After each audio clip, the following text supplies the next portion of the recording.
Good evening, everybody. Can you hear me? Yes. All right, great, thank you. Welcome to this public meeting where we're going to provide an update on the Anderson Dam Seismic Retrofit project. My name is Catherine Oben. I'm a deputy officer at the Santa Clara Valley Water District, and I have oversight on all the capital projects that we do for the water utility and the district's mission of supplying clean, potable water to the entire valley. Before we get started, I'd like to introduce our board chair and your district representative on the Santa Clara Valley Water District's board, Mr. John Varela. Good evening, Morgan Hill. It's always good to be in your home and being able to address the people that are my neighbors and are my friends. Hopefully you're my friends. And so the last time we were here was in March, and we gave you an update as to what was developing with Anderson at a very critical time. It was right after the major flooding that we experienced here, the overflowing of the dam. And so there was so much concern about that at that particular time, and that continues today.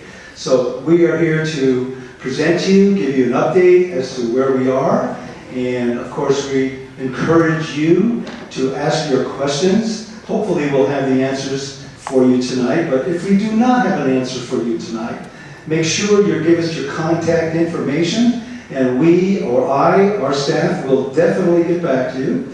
And I'm available if you want to sit down with me over a cup of coffee, talk to me. I know several of you have done so, and we may not always agree, but we can certainly sit down and talk about the issues that are concerning to you, each and every one of you. And I make myself available anytime you want to get together with me.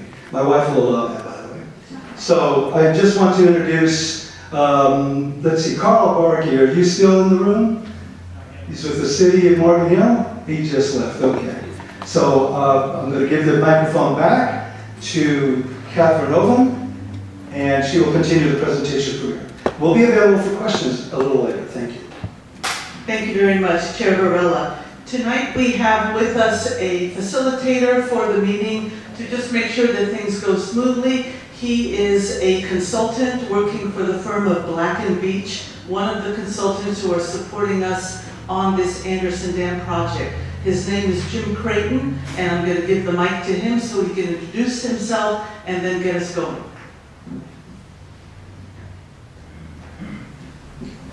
Good evening. I'm going to try to get out of the glare there from the machine. Good crowd. Glad you could be here tonight. I do want to acknowledge that the meeting is being viewed by people on the Facebook site, and the meeting is also being videoed. So if you want to go back and see some portion of the meeting, it is available on the district website. My next assignment is to go through all the materials I just dropped on the floor. So,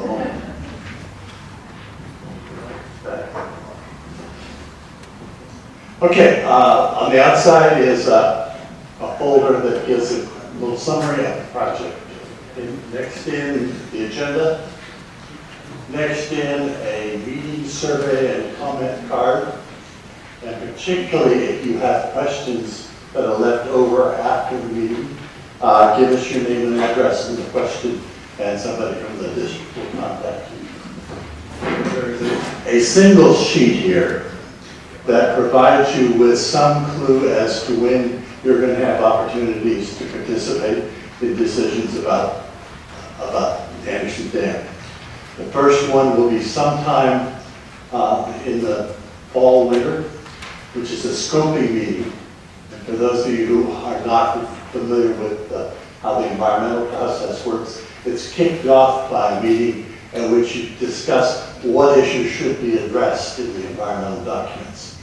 So if you have strong feelings about things you would like to see covered in the environmental documents, this would be an important meeting for you to attend. We stand right now at the 30% design, and Catherine will go into that more in a minute. Early in 2018, it will be at 60%, and there will be a public meeting there. By spring 2018, it will be draft environmental documents that will describe all the alternatives and the impacts that are anticipated to be associated with each of those alternatives. And then summer 2018, you have 90% design and start of construction targeted for 2020. There's also a frequently answered questions documented here, and I think you'll find a lot of questions that we'll cover tonight are covered in here also if you want a refresher. I would ask that we follow a few ground rules. They're kind of common sense, make the meeting go well. Listen, one person speaks at a time. Raise your hand to speak. Keep an open mind to others' perspectives. Be respectful. These are sort of, I think we all learned this in second grade or something. Is this acceptable to you as ground rules for the meeting? Okay, great. Okay. We are going to begin with a series of presentations so that you get an overview of where the project stands now and what's coming next. Then we will have a question and answer period, and I will be fielding your questions and doling them out to various staff members and so forth. But anything else we need to cover? Yeah.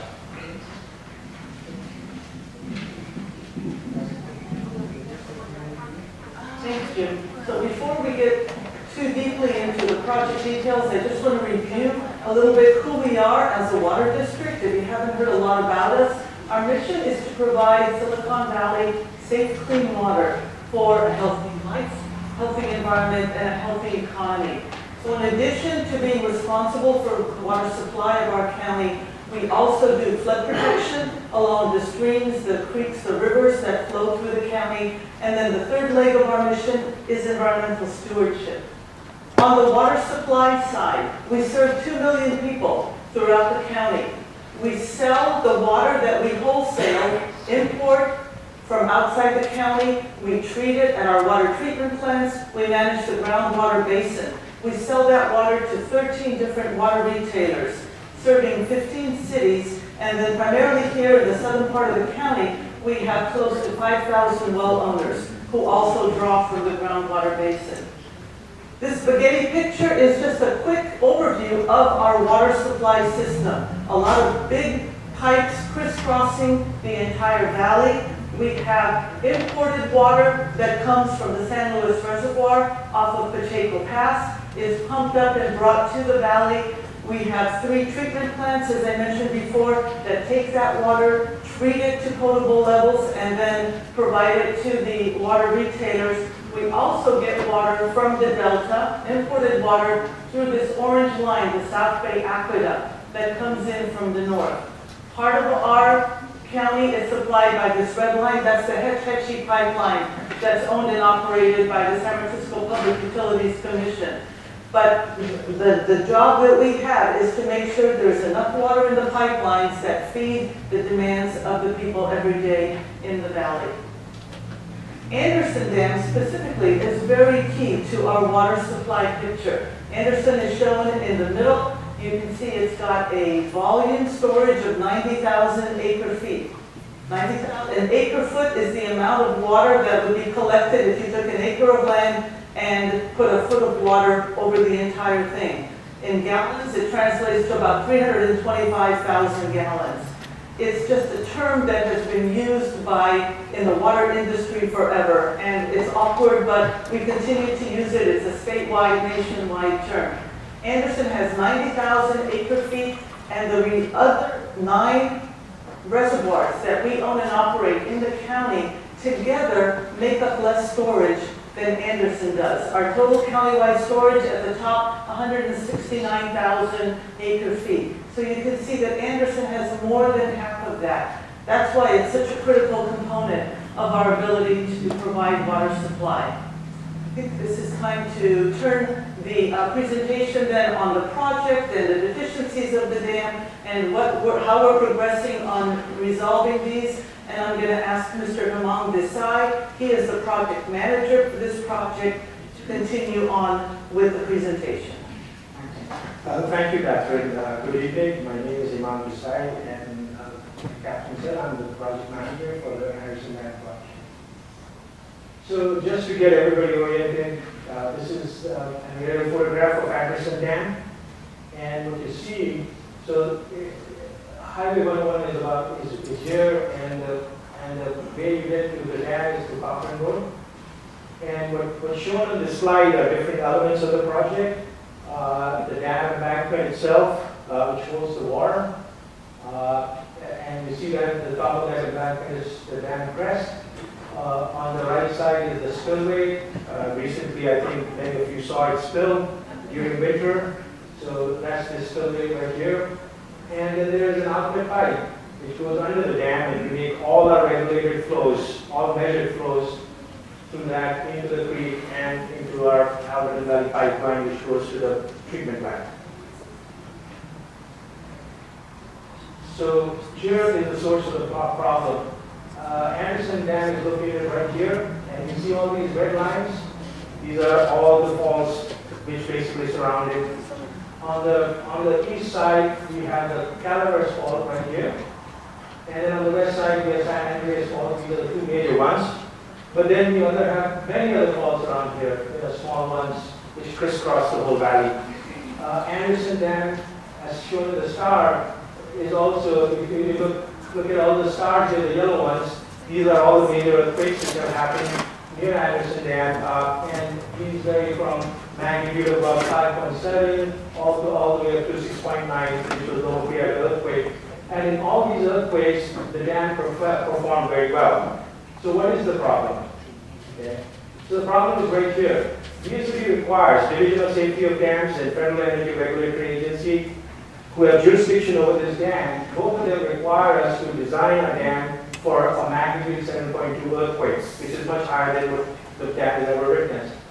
And our analysis basically, which was completed in 2008, showed that the dam would behave the way it should behave. What it means is, for that kind of an earthquake, if it would happen close to the site, the foundation would liquefy. What it means is that the foundation would lose its strength, and therefore it will stop supporting the dam, and the dam would fail.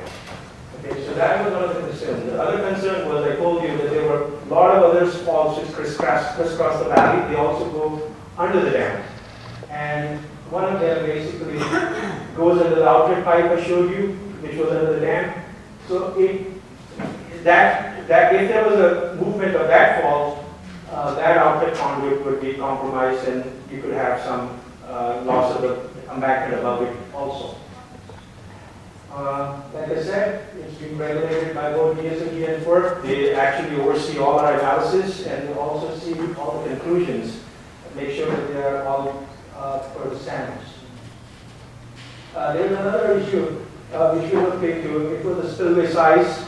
This dam was built in 1950s, and in 1950s they had a standard, and that standard for amount of water the spillway has to be designed for has changed over the years. And so this project also addresses that. Here are the faults I was talking about. You see these X marks, the red line and the blue lines, these are the faults which go under the dam. And if they were to break or they were to move, this is where the water will come out of the dam. It will all be uncontrolled, leading to an eventual failure of the dam, or at least a serious damage to the embankment itself. This cross section here, it shows the liquefiable soil, the soil which was left in place in 1950 during construction. This is the culprit which actually started the project.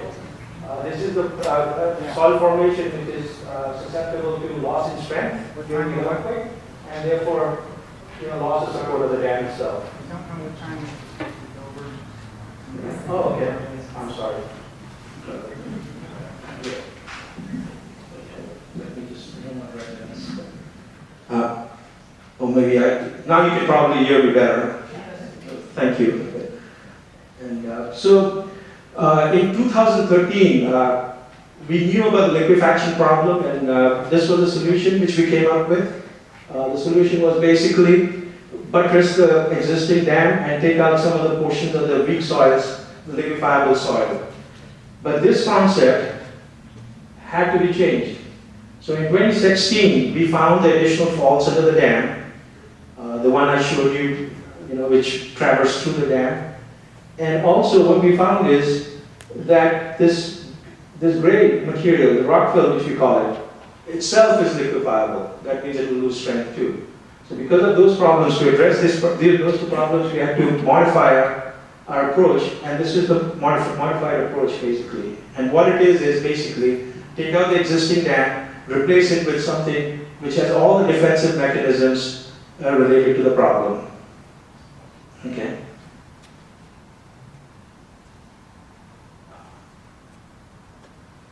Okay, so right now the project status, we are at 30% design. We have completed 30% construction sequencing, which I'll be showing you today.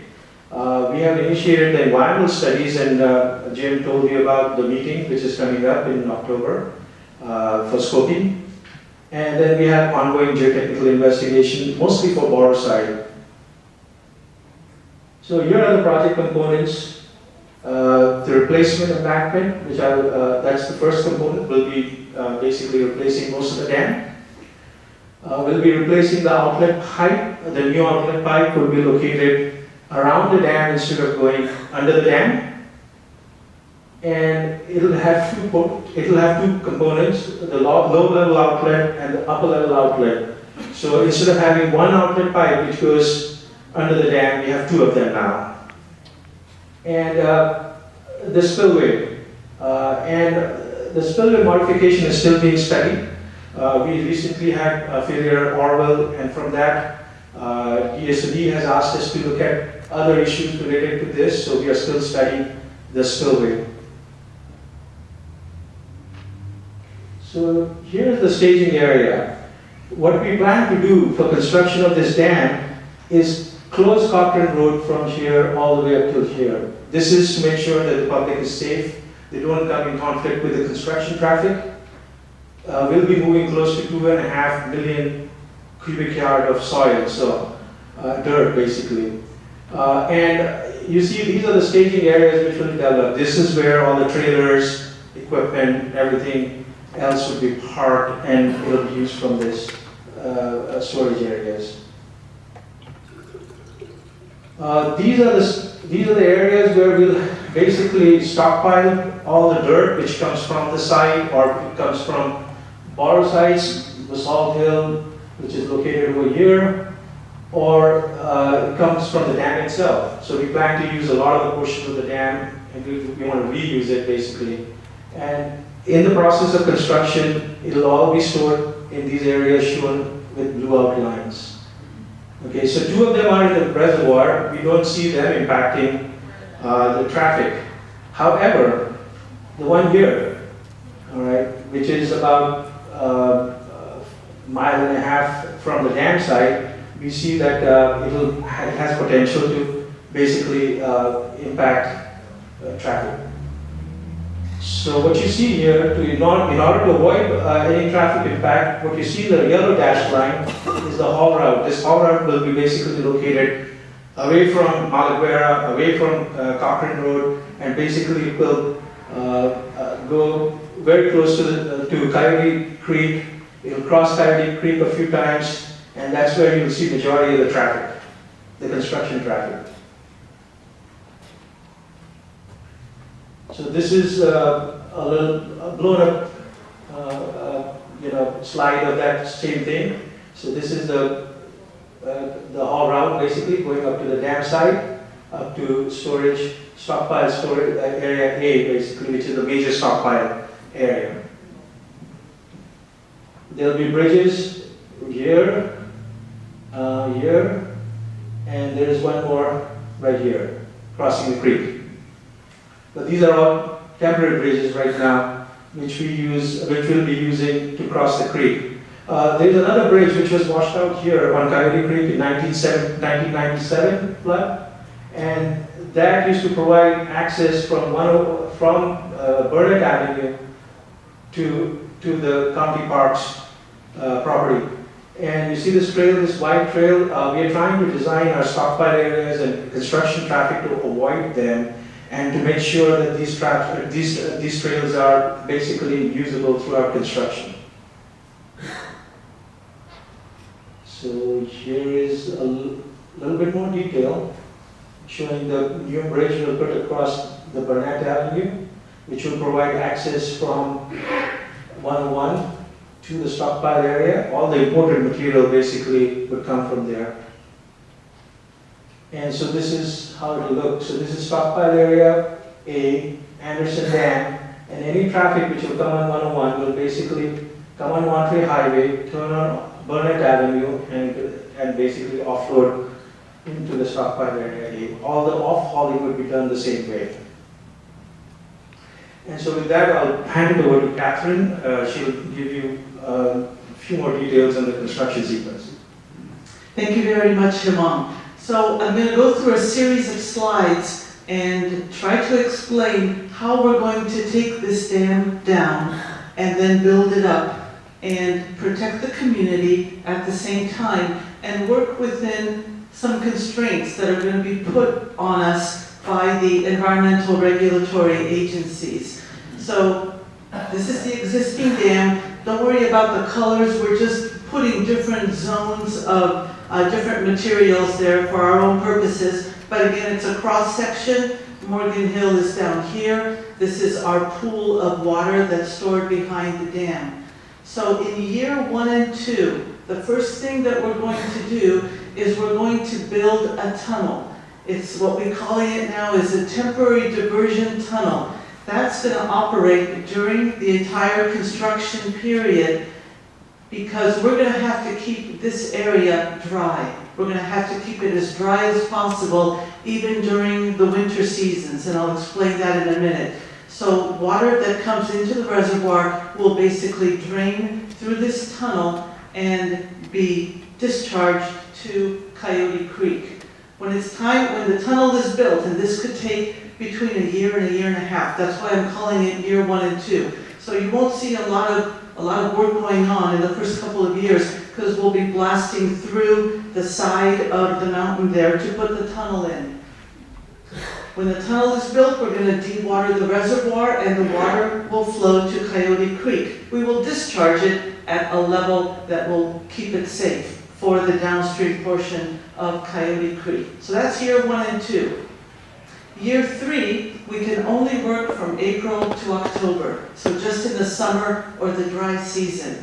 So in the first year of actual excavation, but this is already year 3 of construction, we're going to be peeling away everything that's under this dotted line.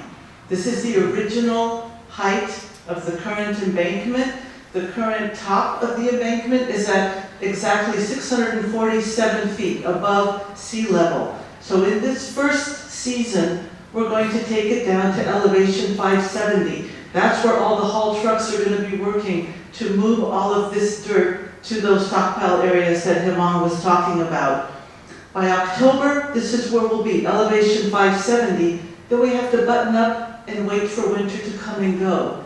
We now have what we call an interim height on the dam. The dam is lower. So we're going to have to be very careful that any water that comes in from rainfall that winter is going to be sent first via the temporary diversion tunnel as soon as it comes in and be sent down Coyote Creek to protect this lower dam.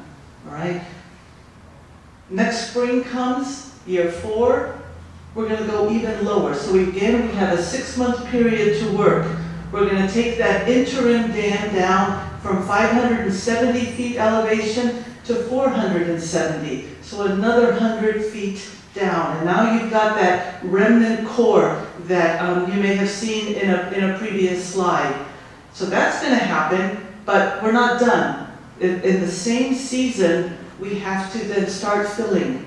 So we're going to bring the material that we stockpiled, additional imported material, mix it correctly, make sure we're developing the right zones for a solid dam, and we're going to build it up again to elevation 570. That's the same elevation we had a couple years ago. Right? But see, we're not done, and yet we have to button up again in October. another winter will go by. And as before, whatever is drained from the reservoir's watershed and coming from Coyote Dam upstream is going to be diverted through this tunnel down to Coyote Creek. Year 5 is then when we can come in again from April to October, and we're going to complete the reconstruction of the dam. The actual dam height, we're going to increase it slightly up to elevation 656 with a completely restructured core, the proper shells, and these transition zones that are required to basically to make sure that the dam is sound and is going to withstand the seismic events that may happen around there. When stage 3 fill is done, we're then going to, that same year, be able to start filling the dam again. So it's year 5, but from October on, we're now going to convert that diversion pipe to the long-term low-level outlet pipe. And that's what's going to be used to discharge water from the reservoir in future years. This is our project schedule right now. We are here about 3/4 of the way through calendar year 2017. Here are the activities. We've been in design for a number of years. As Hemang said, we're done with the 30. We're moving to the 60, and then we'll go to 90. And by the time we get all of our permits in, we will finalize those to 100% design. Our California Environmental Quality Act and National Environmental Policy Act environmental assessments and documentation are already underway. When those are finished, the critical part of getting to construction is going to be getting the necessary permits. These are going to be from the environmental agencies who, as I said before, are constraining us to work within that 6-month window every calendar year during the dry season. So the construction start that we have in the year 2020 is right now dependent on us getting all the necessary permits within about a year. And that may be optimistic, but we're trying to aggressively move the project forward. As Hemang said, we have oversight from both the state agency as well as the federal agency, and we're going to lean on them to help us to nudge some of these environmental agencies to grant the permits that are required so that we can go to construction. And then we've got construction going till the year 2025. That was that 5-year period that I just described with the slides. So our next step, a key step that's important for the project, is preparing the CEQA document. Let me run, it's a lot of stuff, so let's run on the far left first. We're going to do a notice of preparation and initial study. We're going to consider any comments we receive from that, and then we'll prepare a draft environmental impact report, put that out for public review, respond to all the comments, revise the EIR, prepare a final EIR, and then bring it to our district board to certify. All right? And at that point, when the board certifies the EIR is when we can start the permitting process, but not before. So what's coming up in the next several months? This notice of preparation is going to be released in October. There's a 30-day period for public comment on that notice, and we're going to hold a public scoping meeting, which is required per the CEQA law, in November. So we'll be back in 2 months, really talking about the likely impacts of all that construction work on the project and soliciting input from you as to what your concerns are regarding impacts. We plan to get the draft environmental impact report ready for public review in April of next year. So that's just about 6-7 months from now. There's a 45-day comment period for all the public, and we're also going to hold a meeting in that same time period. So again, to allow people to bring comments to us that we are going to incorporate into the final EIR. We plan to present the final EIR to the board just a little over a year from now, in December of 2018. That would then help us launch the permitting process in early 2019, give ourselves a year, try to get those permits so that we can then go to construction in 2020. So again, I think this is the handout that was put into your shells and that Jim went over at the beginning of the meeting, the public scoping meeting in November. Then we're going to have another meeting in the spring of 2018 to talk about the 60% design. Tell you if anything has happened in terms of how we're going to put this construction sequence together. Then the draft EIR will come out later in spring, April or May. We're going to have another public meeting for the draft EIR in the summer. 90% design will be completed in the summer, and we'll start holding pre-construction meetings a year from now, and then going into 2019 and 2020, so we keep you up to date on our progress. And then again, as I said, we anticipate the start of construction in 2020. So that concludes our presentation for the project status tonight, and this is now our time to take your questions and provide answers as we can. Thanks, Catherine. The Facebook viewers have already advised me that I was not understandable the first time, so I will speak more closely in the microphone. What I'd like to do is have some geographic equity. So I'd like to start 1, 2, 3, 4, and just keep going around. That way you don't have to keep your hand in the air the whole time. So let me start here. Just pick one of you and then sir. Microphone, right. We have a microphone coming to you. Yeah. Your environmental schedule is very confusing. In some cases, you talk about NEPA and CEQA, and other places, including your handout, you talk about CEQA. My understanding is that you have to do both, and it's not clear.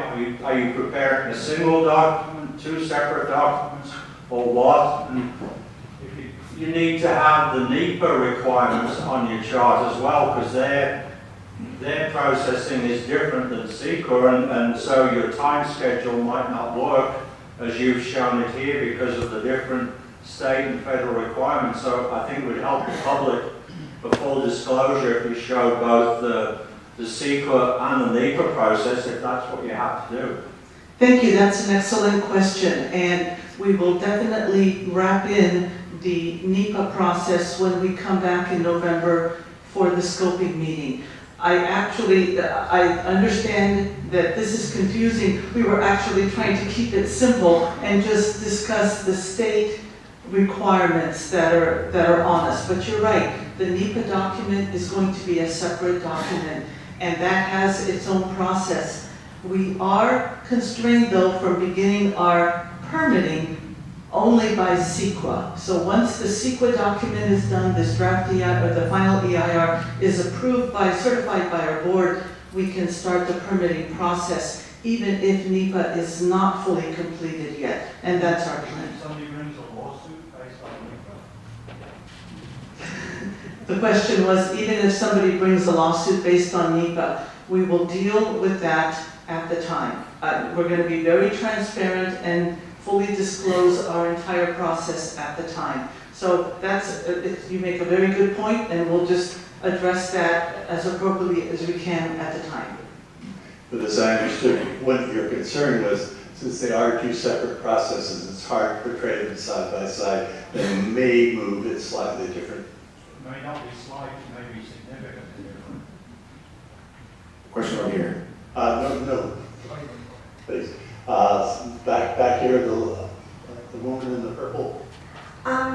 It seems to me from what I've heard at other meetings that the capacity of Coyote Creek was way overestimated by quite a bit, and that was a cause of the real problems with this flood. And I'm wondering whether 2 pipes is going to solve the problem, and if the underground thing that you're going to be using to get rid of water, if that's going to be big enough. How do we know to trust that this is going to solve the problems during what's happening now? And furthermore, what's going to happen if we get another year like this year, next year? Why are we waiting until 2020?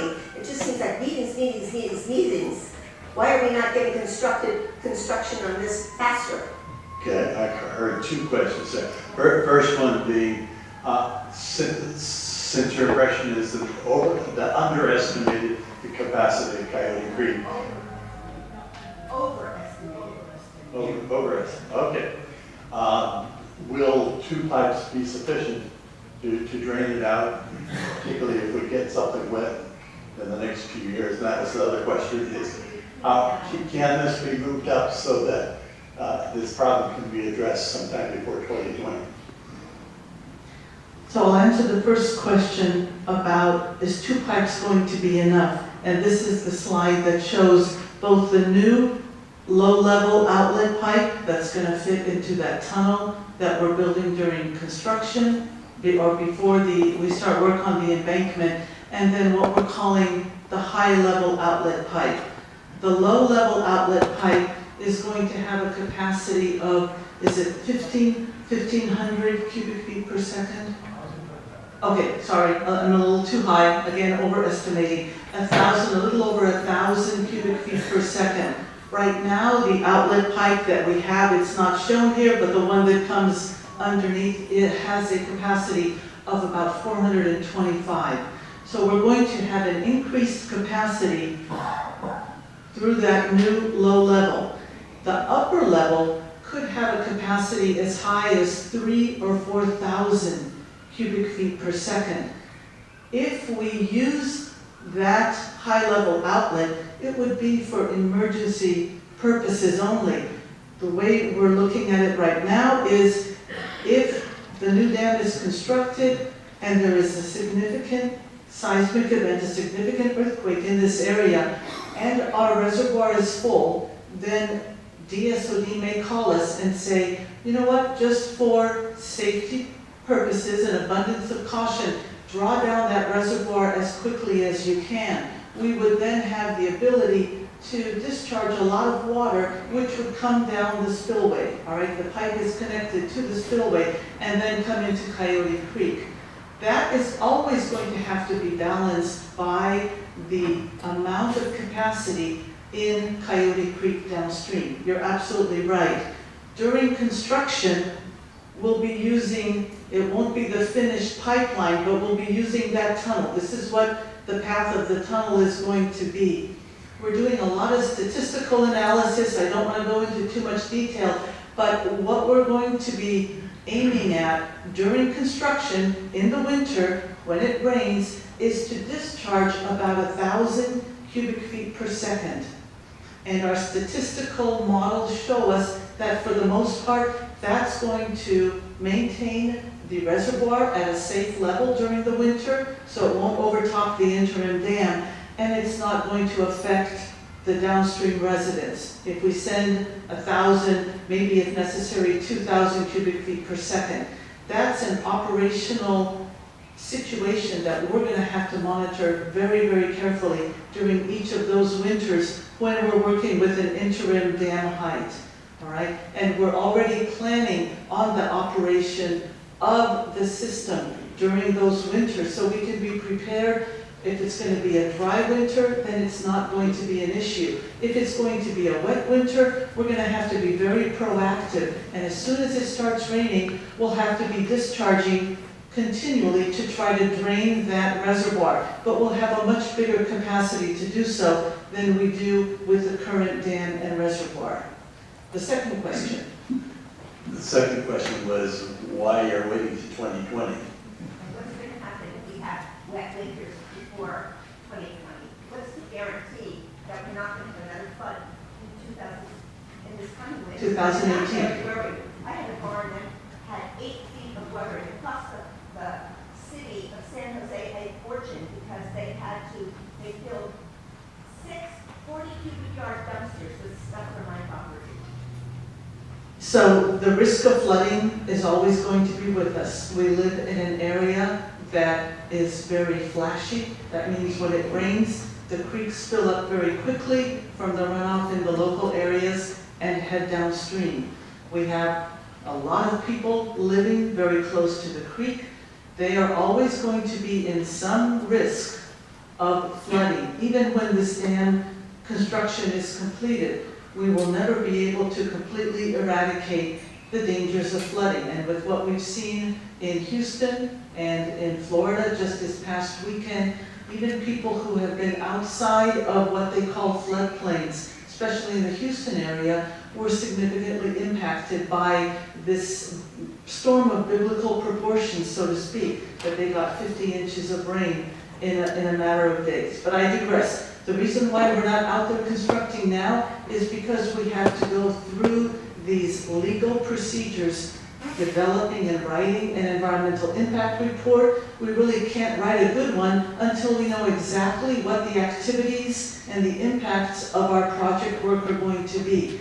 And those things for a project of this size, unfortunately, take time. They take time, and that's why we're at the point where we are. I'm very confident that we're going to move forward, but I know 2020 sounds like a long ways away, but as you can see, we still have a lot of work to do to satisfy all the requirements, both at the state and the federal level, to be able to go into construction. Yes. I'd also like to make a comment in reference to this. So your board of directors are extremely motivated to get this dam fixed, move it forward as quickly as we can. We met with our elected officials in Washington this past May, and we received confidence messaging from our electeds in Congress and from the Senate. Letters are written to the Army Corps of Engineers, which are well aware of the situation that has occurred. They saw the pictures, they saw the morning news that was being broadcast right from Anderson Dam at the foot when it was flowing.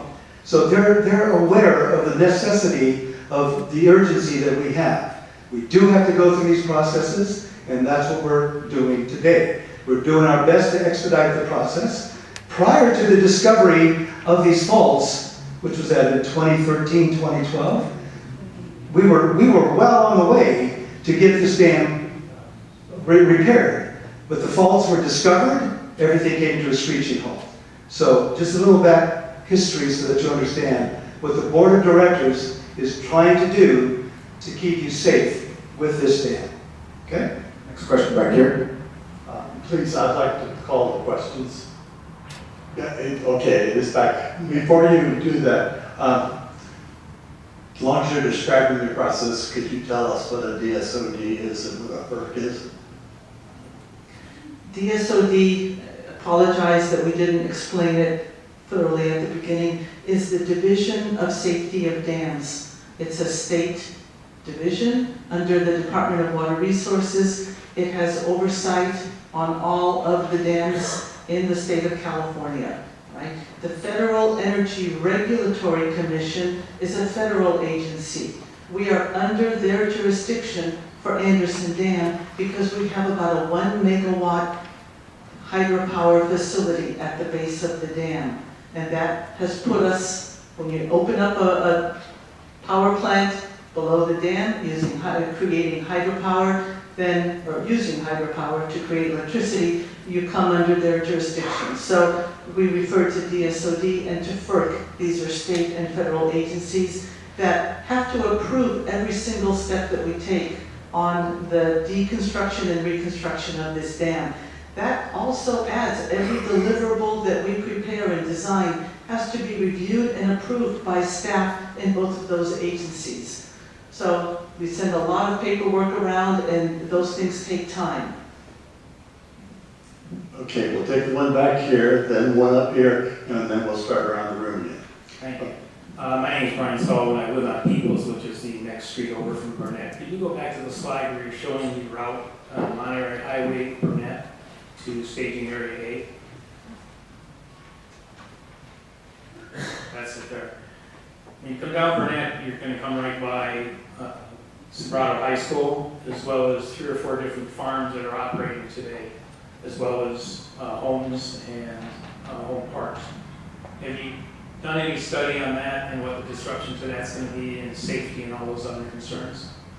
So the concern is what impacts will there be on the adjoining property?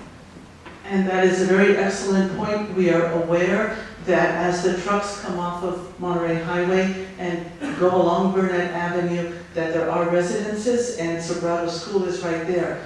We are going to document the impacts of these haul trucks. Now, I have to remind you, and as we go forward and do the design, refine the design, we'll know how many truck trips are going to be coming along this haul route to bring imported material in. I want to make that very clear that this route is only for material coming from off-site.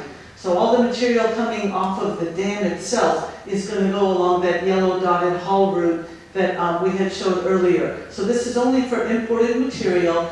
It is going, we're going to work very carefully to schedule those truck trips so that we get the material at the right time, but that they don't compromise the safety of the residents in the area, the safety of all the kids who attend the school. So we'll be very conscious of school hours, and other important community features that we have to work carefully around. But that will be documented in the EIR, and we would certainly be glad to hear individual comments in that regard when we have that scoping meeting in November. Also, the second part of my question, at Bailey Avenue and Monterey Highway, is that just, you're going to come down 101 and then use Bailey to come down? Or are you going to use that as another staging area or something right there at Bailey and 101?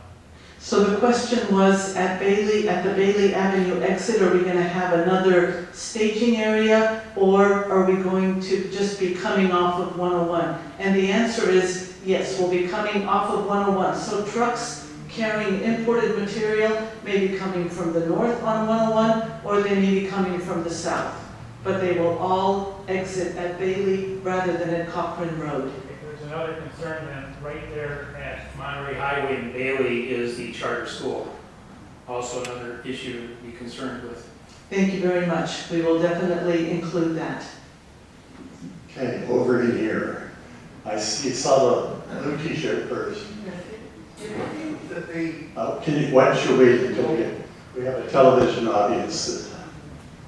It appears that the section that you showed us for the bypass tunnel is misleading, at least to my side, because it shows the tunnel being connected and the reservoir being full of water. Well, the last part of the tunnel, when it gets close to the dam, if you poke it through to where the water is, all the people digging it would drown. So I suspect what they would have to do is use the existing outlet pipe to draw the water down before they can make the bypass tunnel up to connect to the reservoir. And then the bypass tunnel would not be used to draw the water down, but it would be used to take care of the winter rainfall while the new dam is being built. I'm going to have to pass that to you. All I heard about drowning people. So I'm sure you don't want to drown them. No. Thanks. That's a very good observation.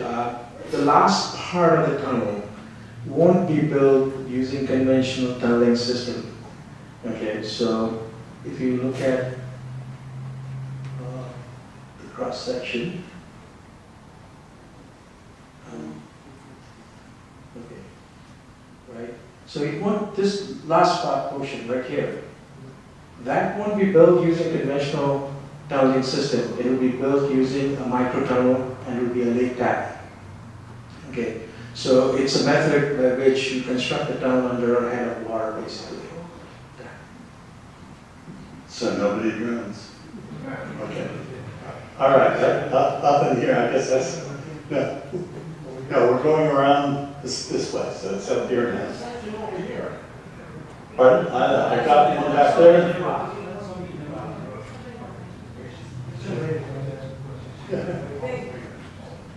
My concern is wasting all of this water. I would like to know if this tunnel system and additional tunnels or pipes used to remove the water from Anderson is being used to recharge our aquifer. Okay, so how can you protect the use of this water when it's flowing downstream? So to dewater the reservoir, we don't know how full it's actually going to be at the time that we're ready to dewater. It'll depend on whether we've had a series of dry years or wet years. But we're going to use as much of the water when it's time to dewater. We're going to send as much of it as we can to our 3 treatment plants, all right? And it'll be treated to a potable level and distributed in our distribution system. We're also going to recharge the groundwater, you're correct, as we release the water along Coyote Creek, which we do on a regular basis. A lot of it just sinks into the ground and feeds the groundwater basin. So it's going to be a combination of those two. Are we going to be able to use every single drop? Probably not. So there's some portion that's going to flow down Coyote Creek and into South San Francisco Bay. That in and of itself could also be a benefit to the entire ecosystem further on down through San Jose. It'll keep the creek wet for a period of time. Again, the level of the discharge to dewater the dam is not going to exceed the capacity of the channel downstream. All right, but yes, we will use every drop we can for potable drinking water. Okay, back in the second section. Gentleman in blue shirt. I will come back to you, sir. Hi. At one of your earlier meetings, one of your engineers had stated that a margin of error of 30% or so on carrying capacity of the creek was within industry standards. My question is, how are you planning to better understand the carrying capacity of the creek and possibly improve it? It seems as though you really need to understand the capacity of whatever you're dumping water into. So the kind of question is, what's being done to ensure that the projections are more accurate? Okay. And will there be any attempt to improve carrying capacity if this appears to be a problem?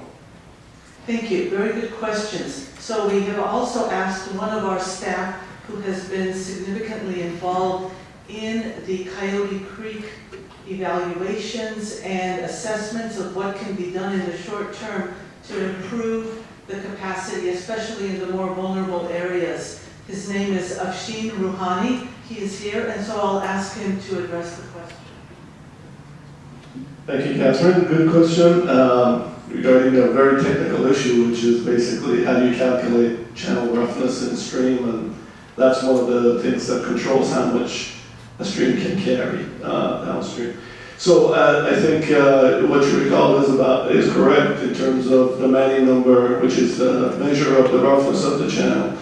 And that does vary. That varies seasonally. When trees are in leaf, the roughness in the channel is different from the depths of winter when they're bare and things are flowing through. It depends on the cycle of vegetation management in the channel. You know, things have been removed. If you're after a 4 or 5 year drought, when many trees are stressed and are leaning over or falling and creating additional roughness. So things change with time, and unfortunately models, you know, we depend most on measuring and calculating capacity based on what happened before.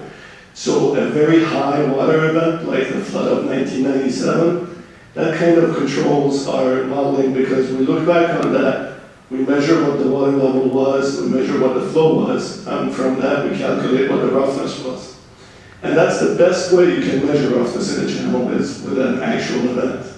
The problem with that is that the next event might not match the previous event in terms of the time of the year it happened and things like that. So you always have to put a buffer on what you measured and what you calculate capacity. And experienced engineers do that. I mean, when we say that the channel can carry 6,000 CFS, it's understood amongst us that what that means is within a certain range. Because, you know, just within a channel you have waves and you have various things. You can have a tree uproot and wedge in a culvert, and that will create a flooding problem. So there's all kinds of things that happen in an actual live event. But the best way to calculate roughness is from high flow events. carefully measuring what the water line was, measuring what the flow was, and then back calculating what the roughness was, so that you can estimate what the future conditions will be. Now, in terms of short-term things, we're doing some short-term things in the channel this year, prior to the winter. We've fixed some structural damage for various things that have been damaged by the floods of last year. And then at the Rock Springs neighborhood, we're designing a proposed flood barrier to prevent flooding up to the level of the flood that happened. And then we're doing a lot of vegetation management in both district-owned and city-owned areas along Coyote Creek. And then lastly, we did some levee repairs too along, in downtown San Jose. So there's a lot of things happening by the district. City of San Jose is studying their storm drain system, making sure that the storm drains don't backflow, because that happens too when the creek is high. So, many, many things, and I can talk to you about this afterwards too if you have additional questions. Thank you. Let's see, we're over here. Yes, I have two questions. The first is, your slides showed the destruction of the current dam, the tunnels and so on, and also what is required to construct the new dam, including the materials. My first question is, why is it that we have to have another 3 years of design if you've already shown us what the design is? And secondly, my second question is, this project started out at $185 million. You're now quoting $400 million, and is that the final cost at 2025? Thank you.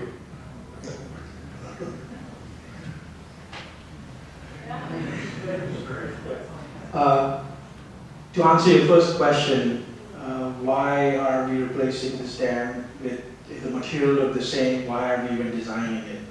The materials aren't the same, by the way. If I show you the cross section, like 10 a.m. there you are. So that's the cross section. So let's say this is the existing dam, and you see this rock-filled shells, and think about this, that this is all gray too.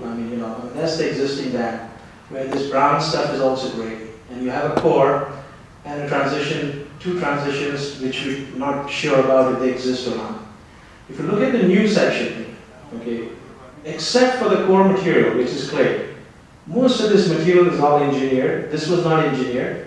It was basically placed in 40, 50 feet lifts, and this whole dam was constructed in 1 year. It wasn't even compacted.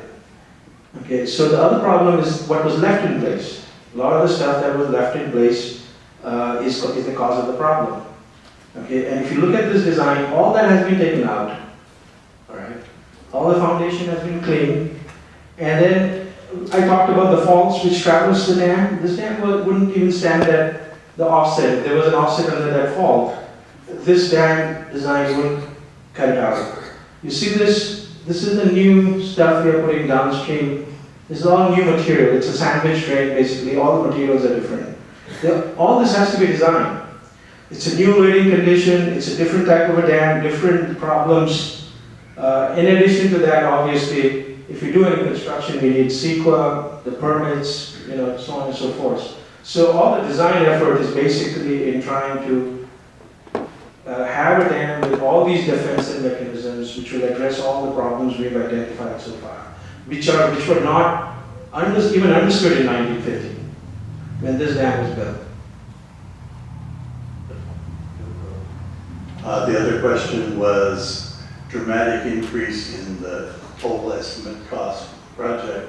Is what guarantees are there that it won't go from 400 million to 800 million?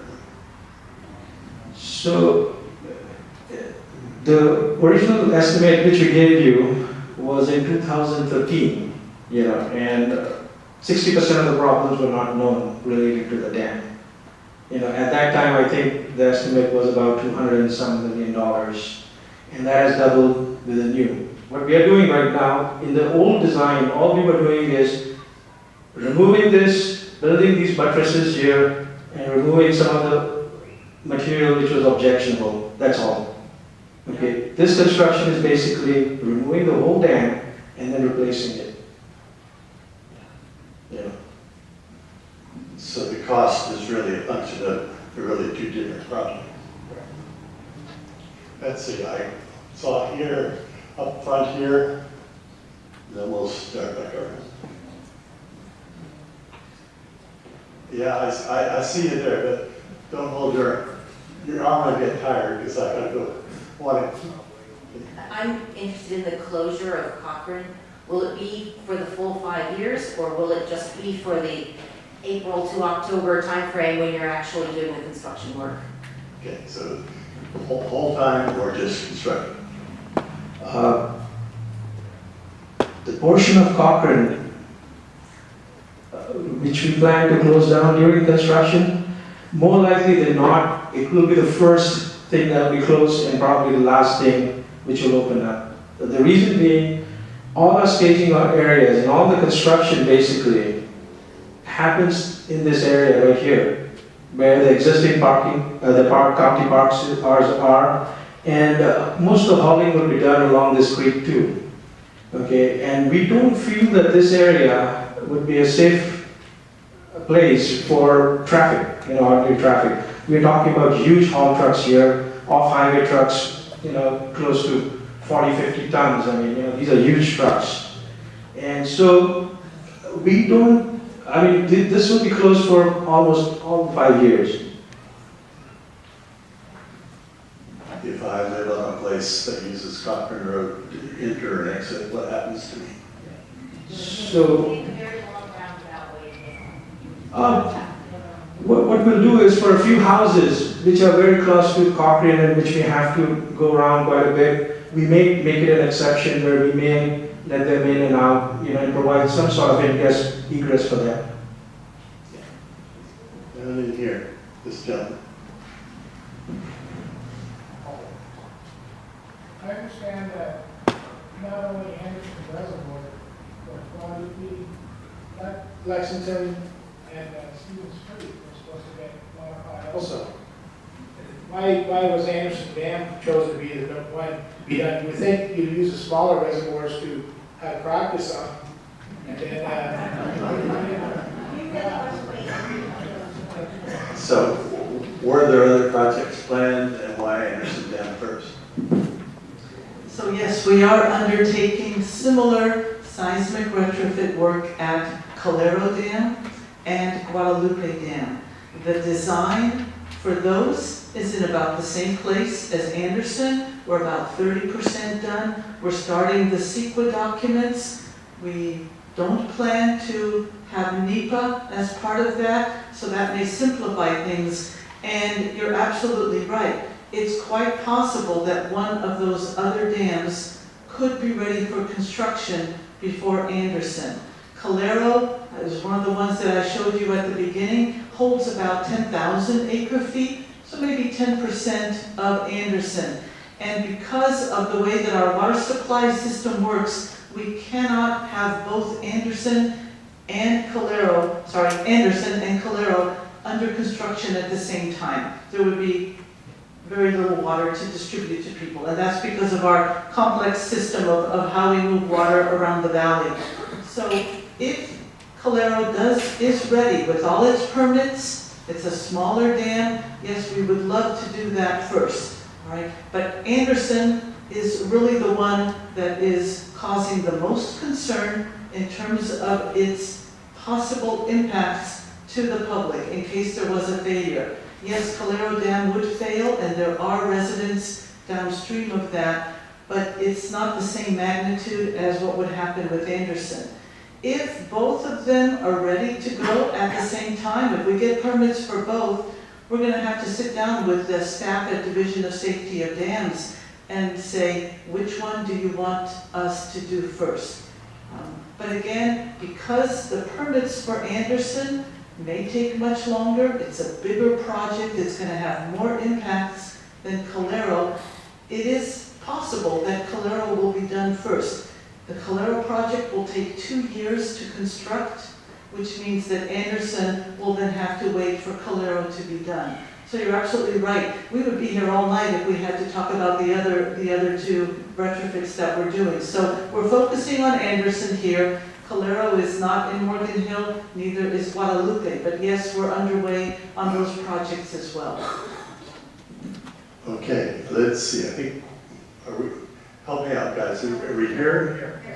There, okay. Pick one. The gentleman in the blue shirt. Two questions, please.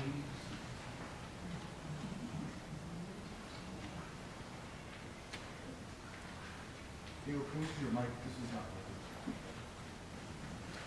Oh, no, it's been...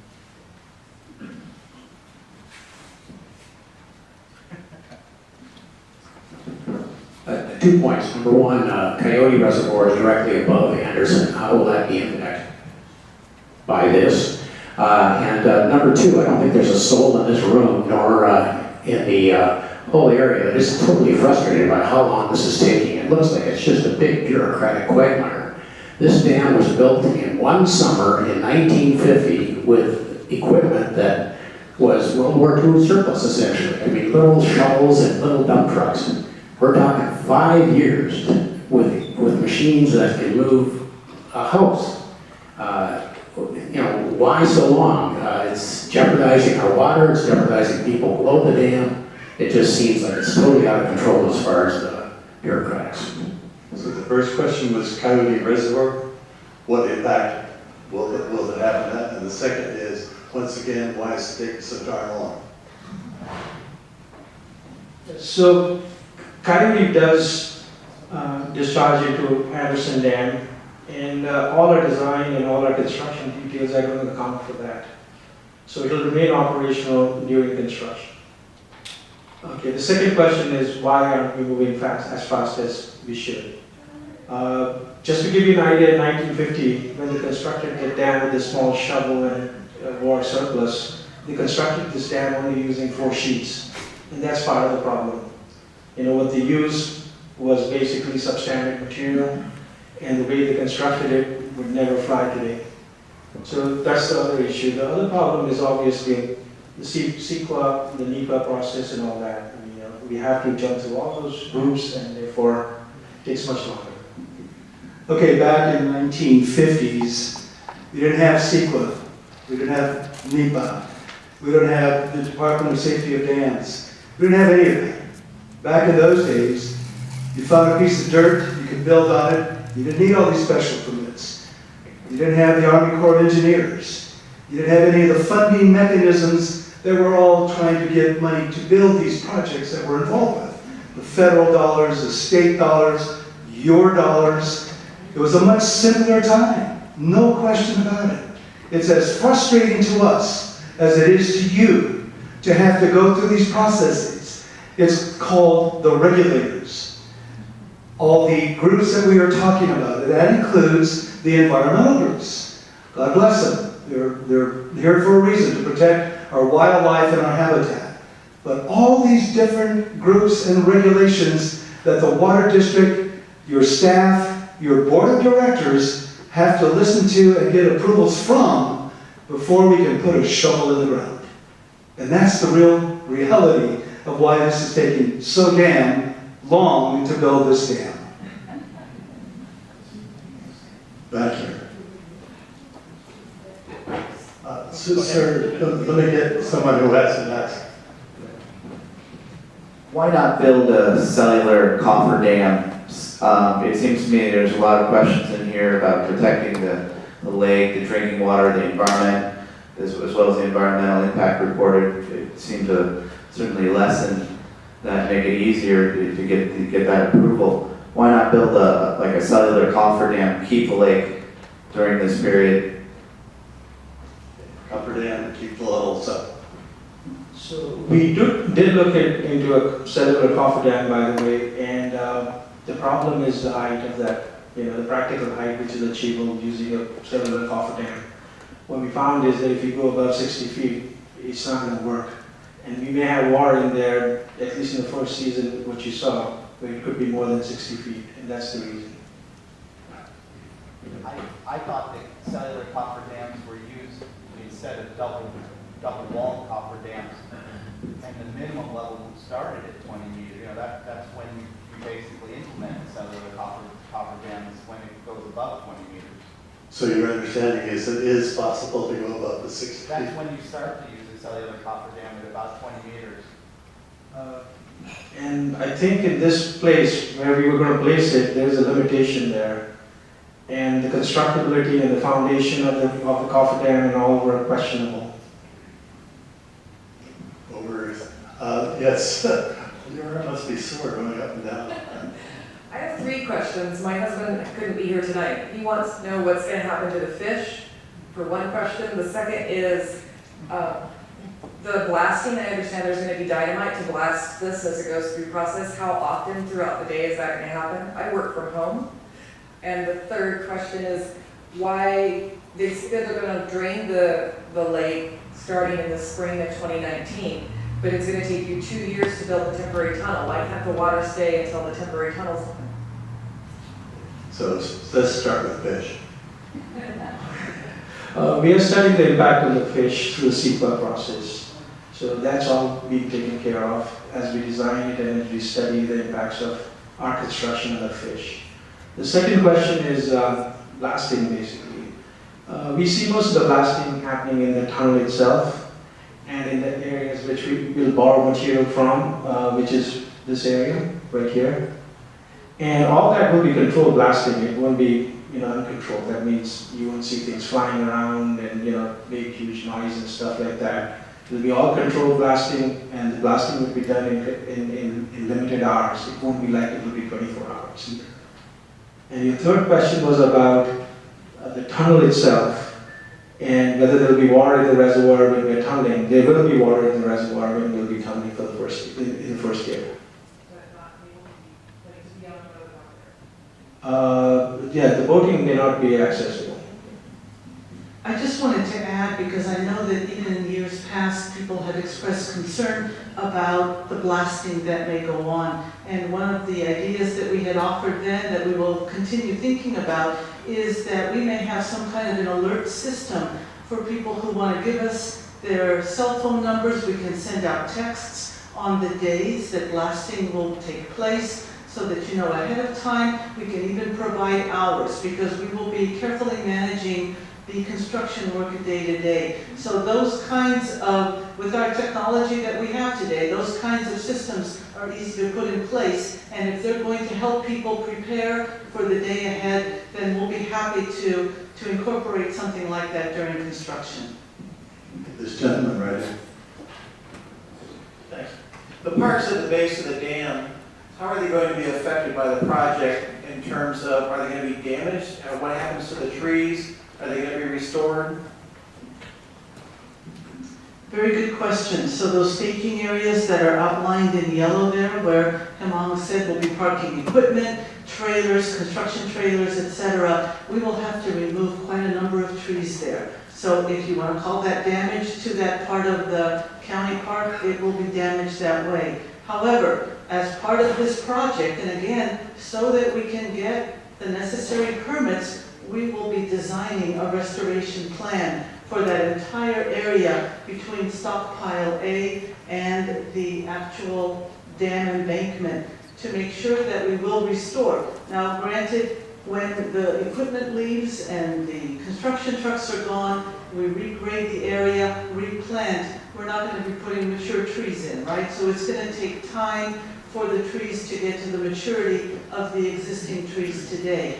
But we're going to, again, be under mandate by environmental regulatory agencies to bring the area back to what it is now for the long term. Okay, and so right here, the woman in the blue. Yeah, she made reference to the fact that when the water is drained out into the creek, it will help the aquifer or the water table.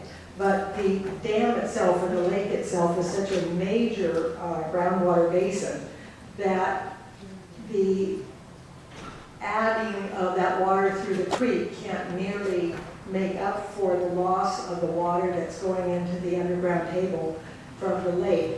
with your mapping, with your aquifer mapping, is there a way to anticipate or project what may happen to those of us who are on private wells during these 4 years when we've lost that groundwater basin? So we will have imported water that comes along one of those pipelines that I showed in the early part with the spaghetti of our water supply system. We will be able to bring imported water in and recharge the groundwater basin in South County with imported water rather than with Anderson water. We have monitoring wells that we monitor regularly throughout the county so that we know the groundwater levels. We were watching them very carefully over the last several years with multiple years of drought and people turning to groundwater. We were monitoring those very carefully and trying to recharge when and where we could so that people wouldn't lose water. We'll be doing the same thing during construction, as it's just part of our day-to-day work as the water district is to manage that groundwater basin. So imported water will be brought in to supplement what Anderson Water would have, is doing right now. If there should be more of a loss than you anticipate, will there be facilities to assist? If there should be more of a loss than you anticipate, would there be ways to offer help to those of us on wells? That's a very good question. I don't have the answer to that, but if you leave your name with one of our people, we can look into that. I'm not a groundwater expert, so I cannot answer the question. I don't want to make something up. So if you leave your name, we can certainly respond to that. We may actually add it to our frequently asked questions document. Back in here. Yes. With that, for all the folks on Facebook and so on, you would get a microphone to them. I'm wondering, I heard talk about what they're doing in some places along the creek, but the area that we live in on the creek is undeveloped. And right now, there are a lot of trees that are blocking the creek, and the creek has gotten very narrow from a lot of fallen trees. We live right by San Jose High Academy on 24th Street between Julian and Santa Clara. And I'm wondering what's going to happen there, because right now, that area is so narrow that I'm concerned that we're going to have flooding just from the draining of Anderson. Will there be some vegetation management before? In the undeveloped areas. Right, well, those areas are otherwise called natural areas of the creek, or unimproved areas of Coyote Creek.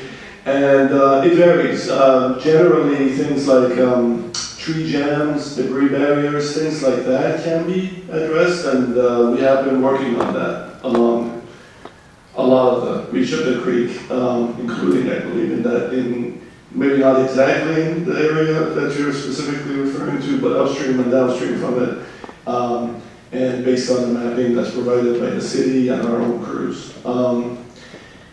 In terms of the releases that we're talking about here, you know, during the work and things like that, I don't believe those areas would flood on 1,000, 2,000 CFS type flows downstream. It would be higher levels than that. So, you know, there would be flood flows like what we saw last year. And other than that, you know, so if you could please, again, I guess, just like Catherine said, if you could leave your name with me maybe and the location you're looking at, I can get back to you with that. Trying to go around again. I think we're clear back to here. Okay, during years 1 and 2, what is the risk of the liquefaction or damage to the dam caused by the percussion of the blasting for the temporary diversion tunnel? And what type of earthquake will the temporary diversion tunnel withstand? So, to answer your first question, liquefaction due to blasting, we don't see that as a big problem there. The frequency of blasting is very different from earthquake frequency, which causes liquefaction. So we don't expect any liquefaction due to blasting under the dam. So that's your first question. The second was about. What kind of earthquake? Oh yeah. So the temporary diversion structure will be designed for the same earthquake which is 7.2 basically, which, because it will be converted into the final outlet structure, they will both be designed at the same standard. If you're going to build it to the same standard and you're going to be underneath there, why don't you build it to a higher standard, considering the location and proximity to the earthquake faults there? Yeah, so it will be designed for all that. That's what I mean. The earthquake faults, the local ones. So you're telling me that it's going to be designed for the same as the Anderson Dam is now. If you're down there right now, why don't you design it to a higher standard since you're there now? So let me correct myself.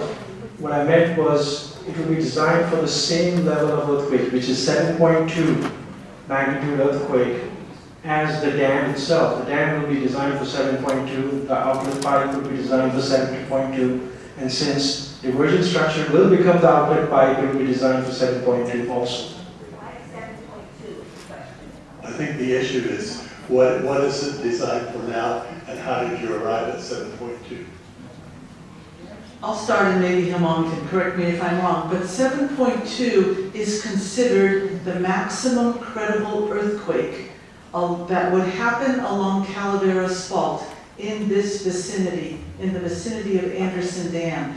So each fault that exists in California, especially the big ones, are studied by seismologists who, based on the characteristics of the fault, how often it has moved, and probably other things that I don't know enough to be talking about, but they define what is the maximum possible earthquake intensity that is likely to happen. Again, you can't calculate it, it is guesswork, it's a lot of analysis and study, but that's what has been determined for the Anderson Dam area, is a 7.2 magnitude quake is considered the maximum credible.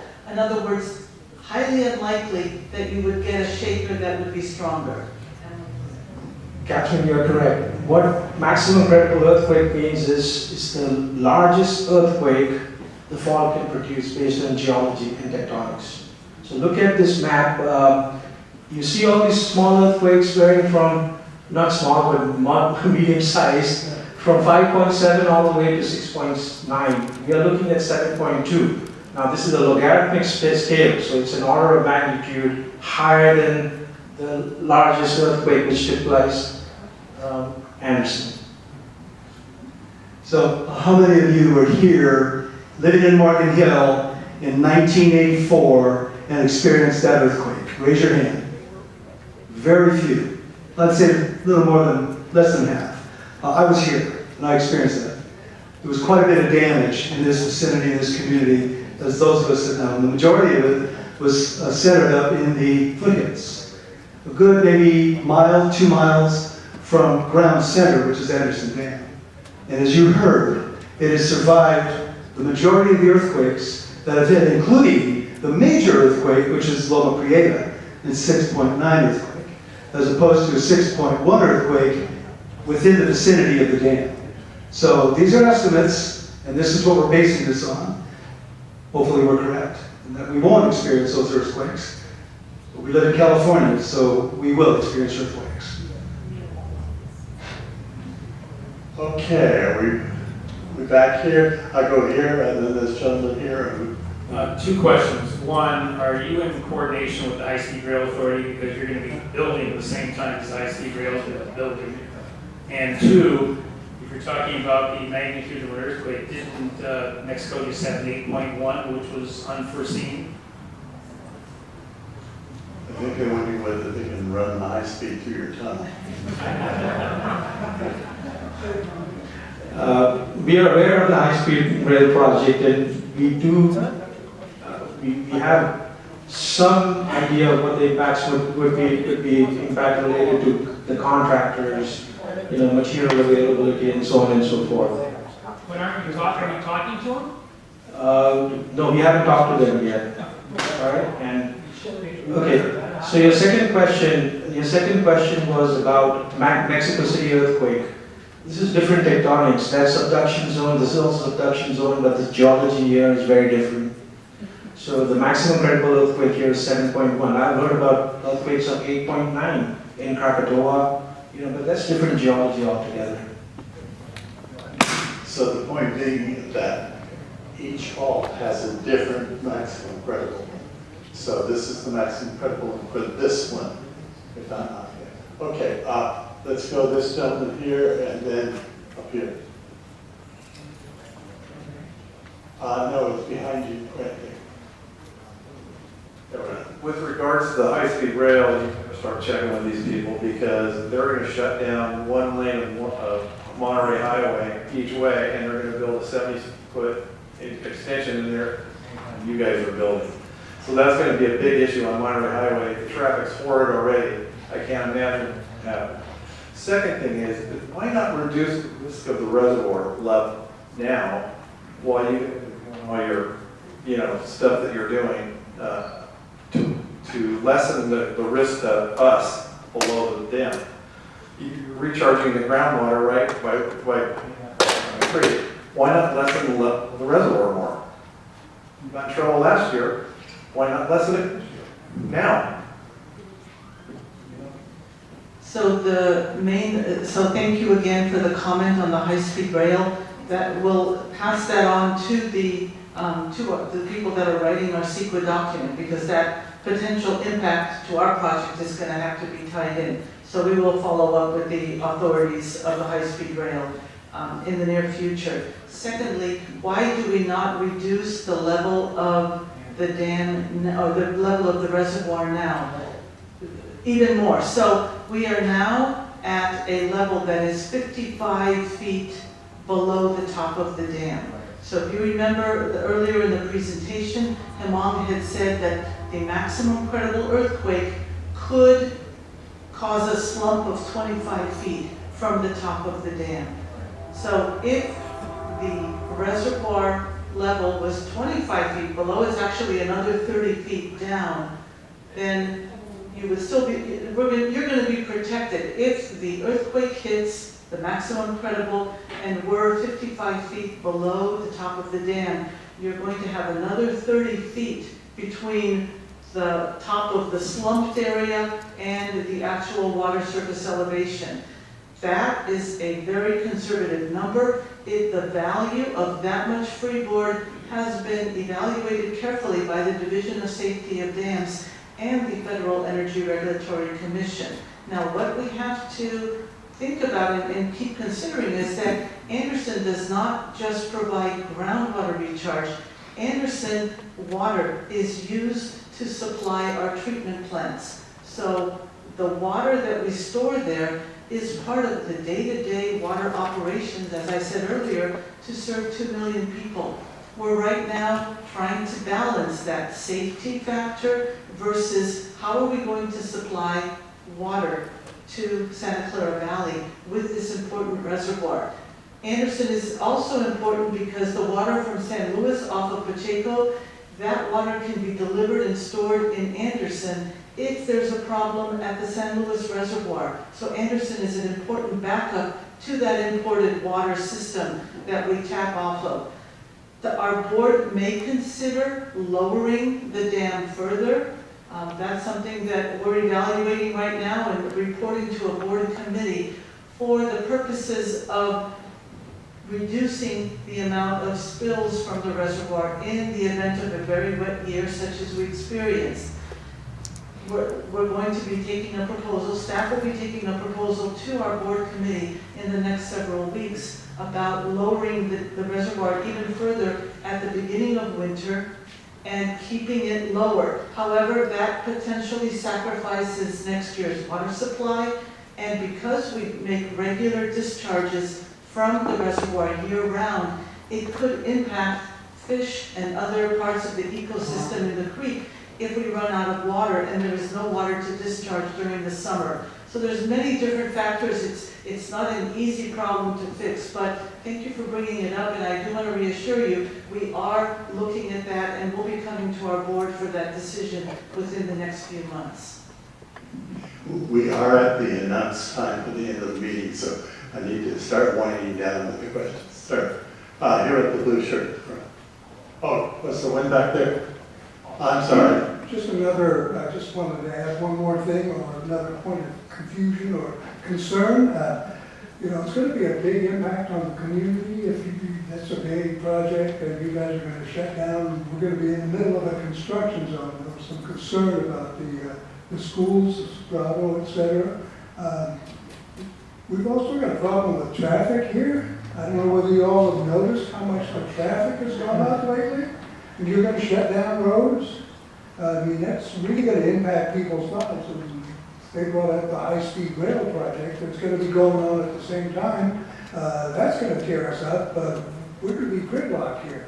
And then what do you have about the people in the neighborhood there at the end of Cochrane? All those nice new homes that they bought? And they get transferred to another city?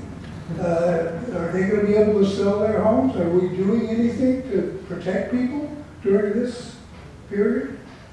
Let me, I don't know whether you want to try to answer, because these are precisely the kind of things that they want in the scoping meeting, which will be in November. The whole point of that meeting is to be sure we've heard all the concerns everybody had. So I guess you don't have answers now. It's, please be sure that if you don't want to have to attend the scoping meeting, write it down on the thing and we'll get it to. Okay, let me go here. Can you go back to your whole map now? Because I think several people, including myself, have similar comments, and I don't know if you folks understand what people are saying here. Your whole proposed haul route from Bailey down to Burnett. I can't believe you haven't talked to high-speed rail. That, again, is mind-boggling, but it's not just a NEPA and a secret issue.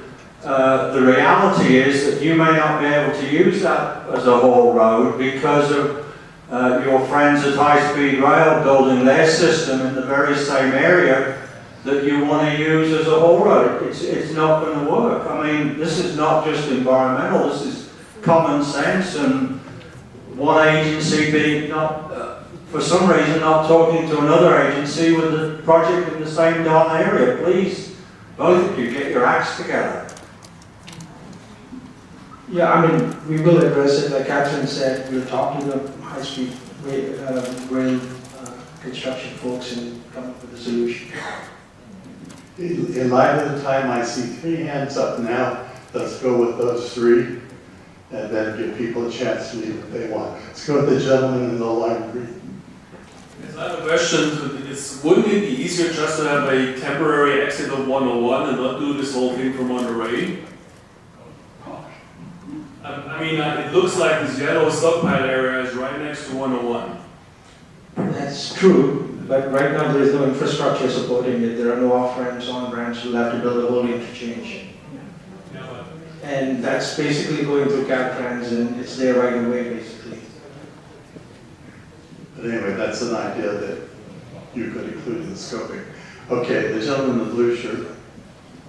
The existing dam, you were attempting to operate it at about 50% capacity and hit a little over 100% last February. My question is, with the new dam, what operating capacity range do you intend, what capacities do you intend to operate it at? That's a very good question, and because we will be building a low-level outlet pipe as well as that higher-level pipe, we will be able to have more flexibility to release more water in advance of big storms and reduce the number of spills over the spillway.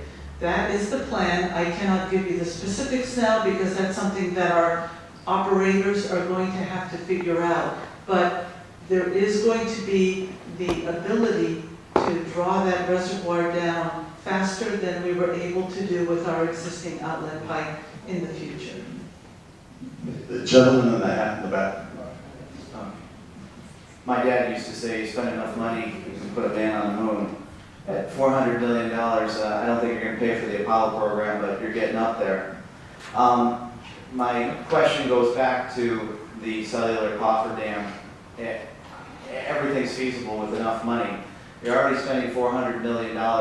I've been asking for several years now, I've been coming to these meetings and asking about the specifics and the feasibility of doing that, and it just doesn't seem like it's really been investigated. Even at 60 meters, if that, or 20 meters, which is about 65, 66 feet, if that was the limitation, that would have minimal impact to the environment if you could keep the lake that high, as opposed to draining it, which is going to be potentially complete devastation to the ecosystem, the lake, so, and the surrounding area. So at the next meeting, could we get more specifics on why, on the cost, or why a cellular cofferdam or some sort of a cofferdam is not feasible? Right, so to give you some data, I think in our engineers, a project study report which was generated in 2013 has that analysis basically. It goes through different types of cofferdams, so on and so forth, and it has that analysis. And if you want more specific data, what we'll do is in the scoping meeting, we can present it to you. Is that information available? Yes, it's public information. Where is it? It's on our website, but if you can send me an email, I can send it to you. I haven't seen that. Yeah. Okay, that's it. All right, so it's time to wrap up, but before I close out, I will say that Hemong and I are going to remain here, so if you have further questions, feel free to come up and chat with us. I want to thank you all for attending. Those of you who stayed the entire time, I hope that what we provided was informational and gives you a better idea of the struggles that we're going through, but again, the progress that we're making to get to that construction point. If someone can hit us to the last slide on the screen. Oh, are there surveys? There is a survey in your packet. So if you have a few minutes, we're always looking for input from the public. How are we doing with these public meetings? Are they informational? Are we presenting the information in a way that can easily be understood, etc.? So we'd appreciate that feedback. We're always trying to improve on the way that we work with our community. So the last slide shows the web address for all of the information and the project webpage. We're going to have a future project blog that's going to start in 2018. Peggy Lamb, who is also in the back of the room, she is our Office of Communications Liaison, so you can always call her up or send her an email. You can submit additional questions through the cards that are in your packet, or just write them down and save them until we come back in November, or you can also send concerns directly to Peggy and she'll make sure they get incorporated into the right people on our project team. So with that, thank you very much and good night. Oh, one more thing. Sorry. Yeah, just thank you very much. I want to capture all this enthusiasm because I know you're very committed, you're social minded, you're environmentalists, you're concerned about the habitat, the wildlife, you're concerned about our water. Now it's your turn to get involved. This Saturday is Coastal Cleanup Day, and we're inviting you to help us clean the creeks. Volunteer your time. There are many creeks throughout South County that you can show up in the morning at 9 o'clock, bring your gloves and long sleeve shirts and long sleeve pants if you don't want to get any of those poison oak and cause you to itch, and then you'll blame us, I'm sure. So I'm inviting you to bring this enthusiasm that you brought here tonight, Saturday morning, into the creeks. I'm going to look for you. I'll be there. Good night and thank you for attending today.